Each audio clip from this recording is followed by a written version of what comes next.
बर्बरता के साथ हिंदुओं की संस्कृति को बर्बाद किया और अयोध्या शहर के रामकोट में बाबरी मस्जिद का निर्माण किया। और वो कहते हैं कि हमने उनसे बाबरी मस्जिद छीनी है, तो सुनो सुनाती हूँ सभ्यता हमारी जो कई दशकों से बीनी है। बाबरी और ज्ञान वापी तो क्या, अभी तो सारी मस्जिद टूटेंगी। जब बात तेरा और मेरा का होगा तो तेरे हाथ से तो भारत भी छूटेंगे।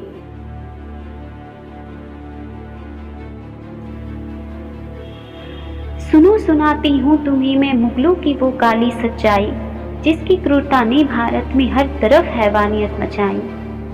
आज बस बाबर की ही बखान करती हूँ, बाकी कभी और बतलाऊंगी, क्योंकि एक को ही लिखने में हमारी कलम लहूलुहान हो जाएगी। मुगल वंश का संस्थापक बाबर खुद को चंगेज खां का वंश बतलाता था, क्योंकि माँ इसी वंश की थी पर पिता तैमूरी कहलाता था। इस तरह से दो वंशों का मिश्रण बाबर खुद को महान बताता है, पर इतिहास के पन्नों में तो वो क्रूर और नरसंहारक ही कहलाता है। चंगेज खां जो क्रूरता की सारी हदों को पार कर गया, एक दिन में सबसे ज्यादा कत्लेआम करने का खिताब हासिल कर गया।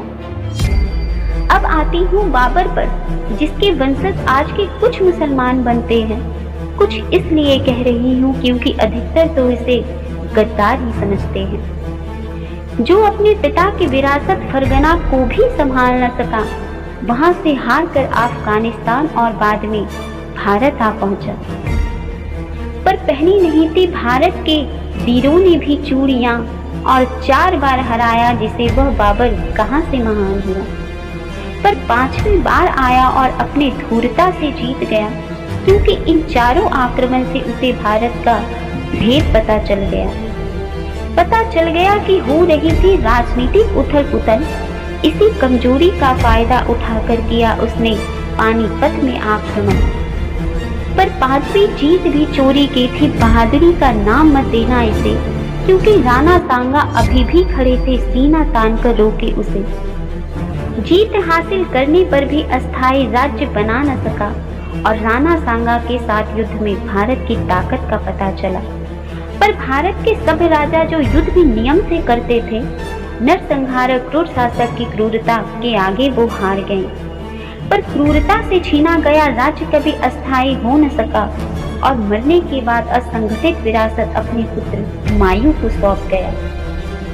अपने कर्मों का फल भोगते हुए बीमारी से तड़प तड़प कर जब मर गया, तब उसका अंतिम संस्कार अफगानिस्तान में जाकर किया गया।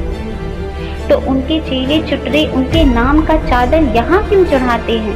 क्योंकि अफगानिस्तान में उनके अब्बू तालिबानी रहते हैं। 1 नहीं 2 नहीं 4 बार मुंह की खाई है, तब जाकर भारत की राजनीति में सुराग बनाकर पानीपत को जीत पाई है। इसी जीत की मद में चूर उसने पानीपत में मस्जिद बना दिया और इसी के साथ हिंदुओं के धर्म पे गहरा आघात किया।